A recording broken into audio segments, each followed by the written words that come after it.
Life is a long series of assumptions. We figure out what we expect to happen and then we act accordingly. We don't really have any choice. You have to go through life assuming that when certain things happen, certain things will happen in response to it. If we had to ask what to expect after every little thing, then we never get anything done. What we have instead is an implicit social contract where one particular type of action elicits an expected type of response to it. This social contract works well for day-to-day life, but if you try and apply it to business decisions and business logic, such as whether you expect to get a promotion or not at work, then you can start running into some problems. In particular, when you accept a job with assumptions about how you'll be rewarded for that job and expectations that are never explicitly outlined. How do you make that work better? Hi, I'm John Miller, the Deliberate Engineer. I spent 30 years working as a software engineer and a software engineering manager at a variety of different places in big tech and elsewhere, including Microsoft, Amazon, and Google. I spent 15 of those years as a principal engineer and 13 as a software engineering manager. I've had at least 15 different jobs over the years, and I've accepted many of those jobs hoping or expecting them to morph from the job that I got to something else entirely. What I'd like to do today is talk to you a little bit about one of those experiences where I went in with a certain set of expectations, what actually happened, and then how I would do it differently if I was doing it today to help prevent that kind of misunderstanding and disappointment. By the early 2000s, I'd already spent 7 years working as a full-time software engineer and software engineering manager at Microsoft, mostly in the test group. The test developers had responsibilities very similar to production developers, and so they were expected to have about the same abilities in terms of development and managing. And indeed, the day-to-day tasks were very similar between the two. I still had to come up with designs, figure out hiring, write specifications. The other developers had to write specifications, had to get the specifications reviewed, code reviews to check in, all the rest of it. Most of my experience had been on the Windows networking team, and in fact, I'd worked on several sub-teams of that group. Around 2000, I decided that I'd had enough of operating systems and it was time to execute my backup plan to become a game developer. However, when I moved to the games group, even though the group itself was fine, I heard enough horror stories from people who'd worked in the gaming industry to make me realize that wasn't where I wanted to spend the rest of my career.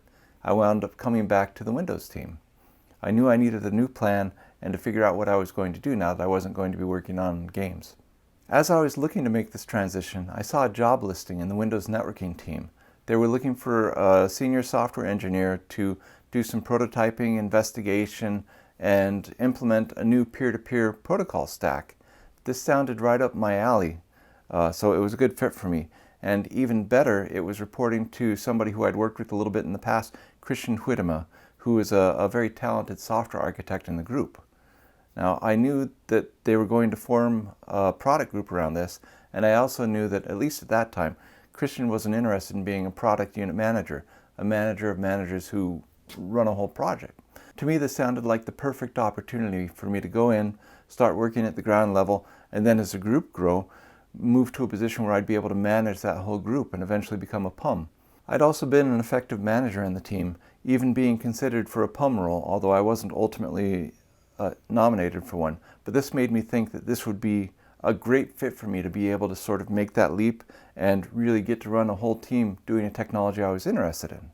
The first several months of working in the team were like a dream for me. I was largely independent, investigating the ways that you could go about making good connections across network address translators, or NATs. These today are basically your home routers. This was something that was quite difficult back then, and I was able to gather a lot of experimental data empirically by making tools that people could actually run from home, and we could evaluate the connectivity. Also, Christian had designed a serverless name resolution protocol that he was calling SNRP, which eventually would become PNRP. He'd put together a numerical model and proof of it and a basic protocol description and was looking for a prototype. So I was like, great, I'll make a prototype of this protocol. That'll be a fun thing to do. And so I really enjoyed that. Christian wasn't sitting still while I was doing this investigation. In addition to his other responsibilities in the networking team, he knew he was going to have to grow up a good development organization and testing organization to be able to meet his vision of what he wanted the peer-to-peer team to do. He talked to folks within the networking team who he knew and found a product unit manager who was already in networking, very experienced, who was interested in the peer-to-peer technology. The next thing I knew, this fellow came over and was made the PUM for the team. In addition, he brought over some of his key people, including his favorite development manager, to work on the team. So now, not only was there no chance I was going to be a PUM for the team, I wasn't even going to be a development manager. Despite my disappointment, this was really my fault and not anything that Christian could have predicted. After all, I never told him that I wanted to be a manager or to be leading the team. I just sort of assumed I would be the obvious candidate. Meanwhile, I was happily working on my own, on making prototypes and doing the sort of development tasks that I'd been assigned to and hired for, which sort of underscored the fact that that was where I belonged in the team. Now, there's a lot more that goes into this story, but for our purposes today, talking about explicitly setting expectations, this is really all that you need to know. The lesson I learned from this, or that I should have learned from it, was simple. When you join a team, make sure that you talk to the hiring manager about both your expectations for the role you're being hired into and how to grow over time. So in my case, if I was joining the team looking for something that would let me lead a larger team, I should have mentioned that right at the outset. And then that would have given the hiring manager the opportunity to either reset my expectations, or if they weren't very familiar with me, to evaluate me in the dimensions that would help them decide whether or not I might be a good fit for that in the future. I didn't do any of these things, and as a result, it was never really on the table from the beginning.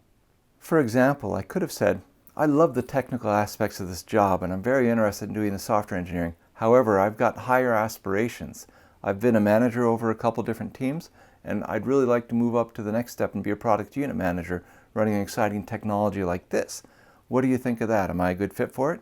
And then he could have talked to me directly. He's a very upfront guy and told me, well, you're not quite experienced enough for this. I really want somebody who's shipped products before as a PUM. Or he could have told me, yes, I think you're making good progress, but I will have to investigate further before I can figure out whether this is something that you'll be able to do for me.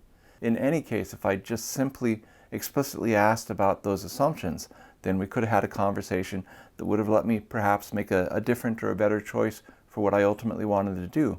We all switch jobs. We all take jobs with certain expectations about how it's going to work out. When you do, don't be a passive passenger from the point that you join. Have conversations about what your expectations are, what your desires are. Even if you can't meet those initially, make sure that you have an ongoing career conversation with your manager so that they know what you're looking for. They can tell you where you need to grow a little further, or if you're on track for that, and they can help identify opportunities for you to meet those career goals. There needs to be a conversation. Managers are not mind readers.